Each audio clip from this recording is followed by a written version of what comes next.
I'm building an Imperator Titan, the largest Titan in the Warhammer 40,000 universe.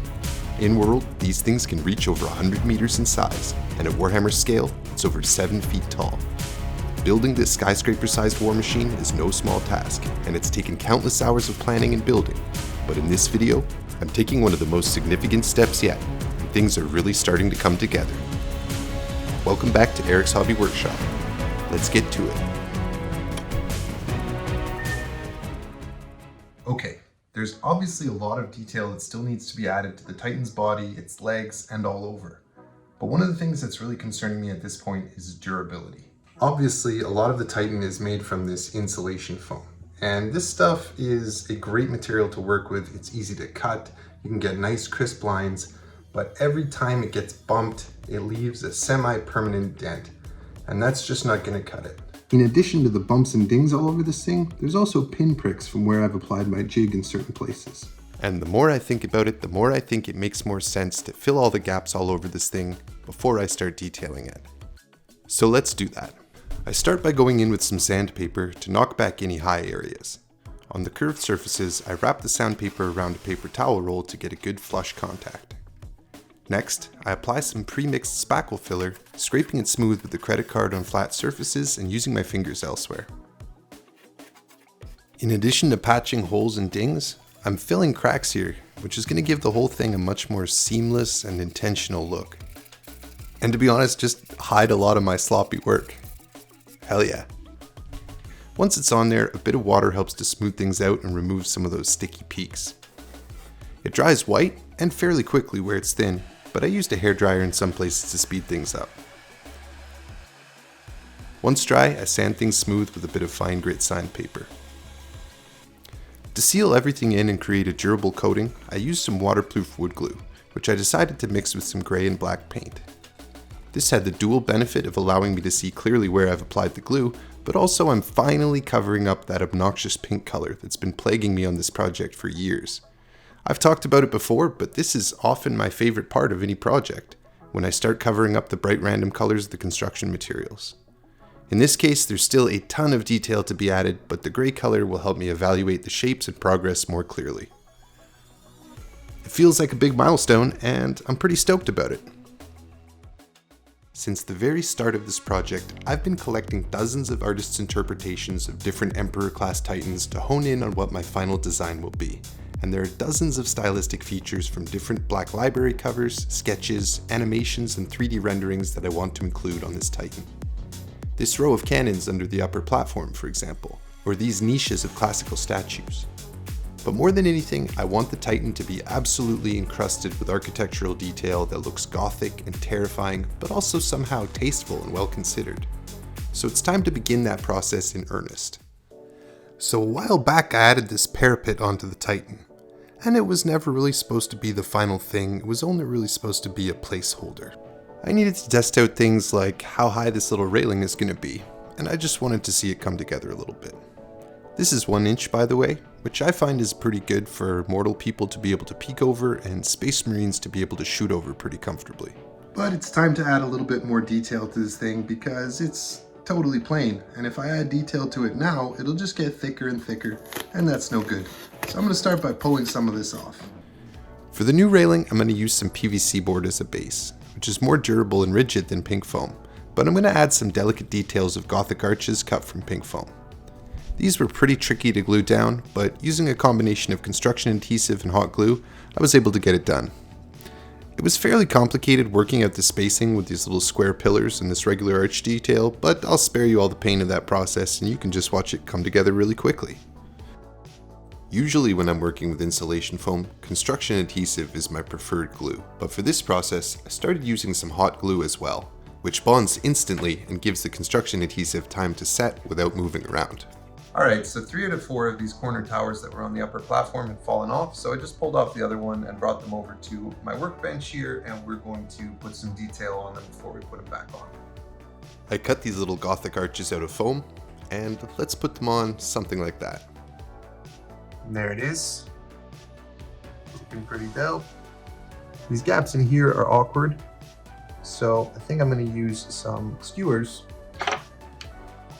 and put them in there with the pointy side pointing up. And what that's going to do is it's going to give a nice little pointy detail. Because in real life, cathedrals are very pointy, and my thing's not so pointy yet, so I want to add a lot of pointy stuff. Let's do it. I closed off the bottom of these Gothic niches with some carefully cut angled foam. These niches will eventually have guns sticking out of them at all angles, but we'll get to that later.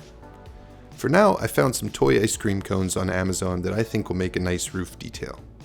I primed them gray and then attached them with some hot glue.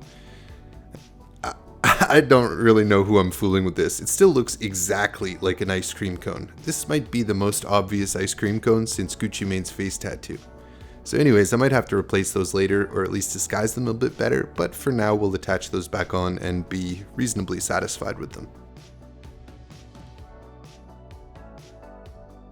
I keep adding Gothic trim to the rest of the platform, moving my way around the structure. And next I have the same coating of glue and gray paint that I did before, but this time I did several coats because these details are pretty delicate.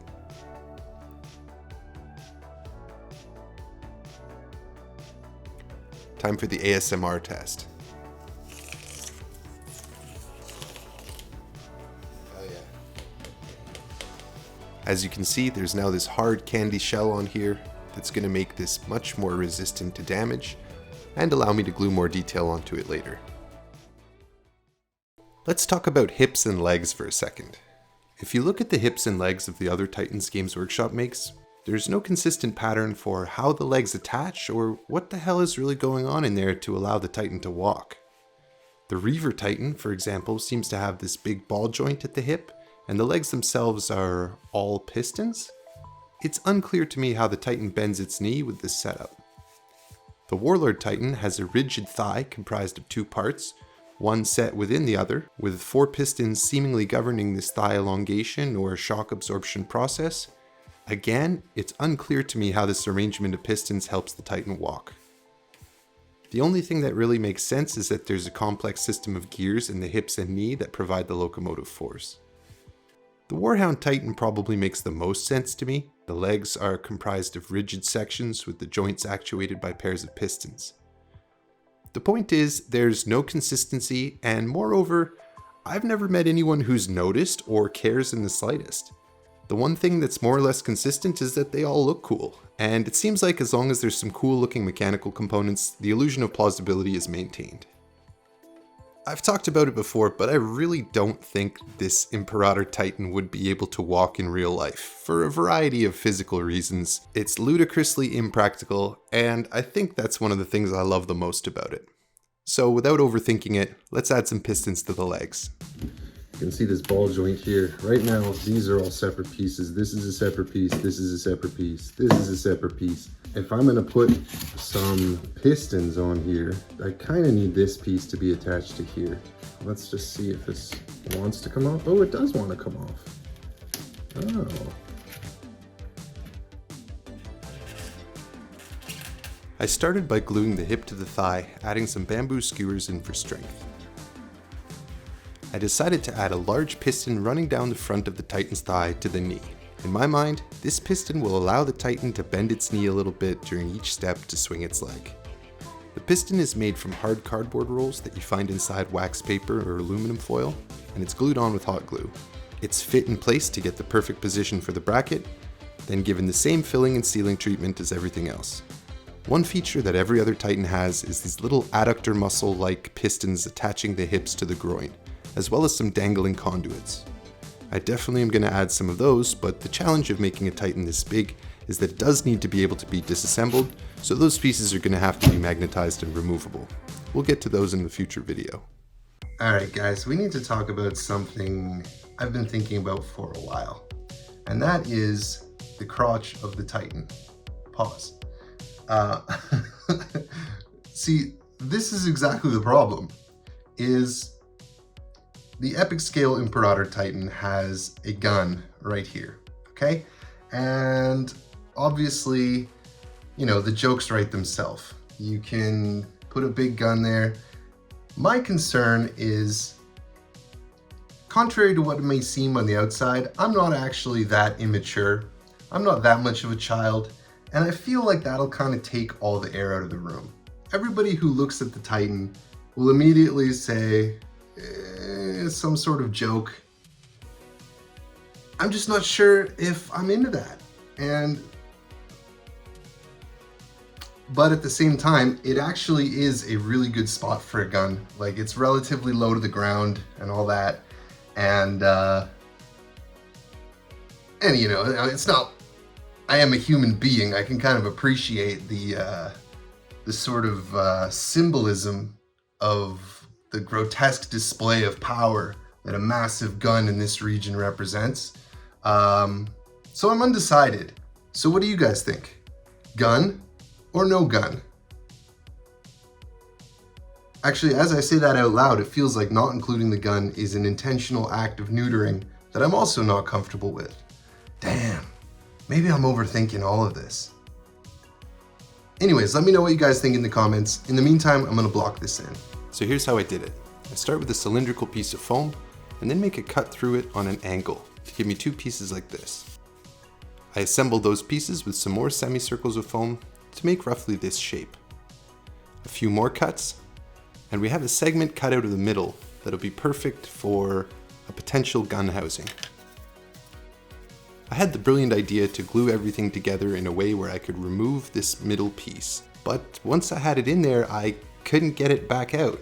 I tried with my fingers, I tried with sticks, I tried gluing a stick to it so I could tug on it, that didn't work. And now I'd given up on this piece, I just wanted it out of there. I figured at this point I must have glued it down somehow by mistake by gluing one of the wrong faces. So I started digging it out with my clippers, and it just wouldn't come out. Like, what is going on? I finally got it out, and there wasn't even any glue in there. This was just the strength of the pressure fit thing. Wow. Anyways, I glue one more semicircle to make a transition to the body piece, and then let's fit it on the Titan. Looks pretty good. Okay, I'm gonna rub some of this onto the crotch area. What?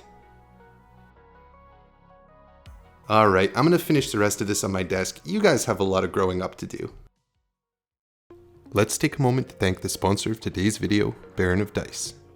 Baron of Dice makes premium wargaming dice, hand-poured in resin and laser engraved with cool symbols to complement your tastes perfectly. They sent me some to try out, and I asked for some of these gear and skull dice, which I thought would go nicely with my Mechanicum army. And yeah, these are dead on. I particularly like the matte finish on these things. They feel really nice in my hand, and are just fun to roll. Baron of Dice has a great selection of different designs and colors to choose from, so you can definitely find something to complement your army. They also offer all kinds of sets of RPG dice, which I like to use to count wounds on my big monsters and things. So check out Baron of Dice for some premium dice for your games. Follow the link in my description to get yours now. Thanks Baron of Dice for sponsoring this video. With so many parts of the Titan starting to come together, it became clear to me that the best thing to do was to push forward and seal the whole thing. Now in many ways this is a process of cutting the Gordian knot and just moving forward to a step that I thought I wasn't ready for yet. But in reality, it's actually more like hitting a save button. Pink foam bits that I've been staring at since the start of this project that were getting increasingly worn and haggard now have a hard finish. I also added some improvements and details to the upper structure, notably adding this little balcony that my guys will be able to stand on to survey the battlefield from atop this Titan. In the next episode, I'm going to be adding a ton of detail to this upper section and even expanding it significantly, so make sure you're subscribed to see that.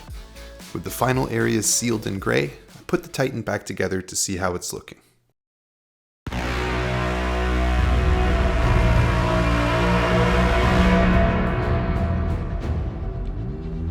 Hell yeah, let's go.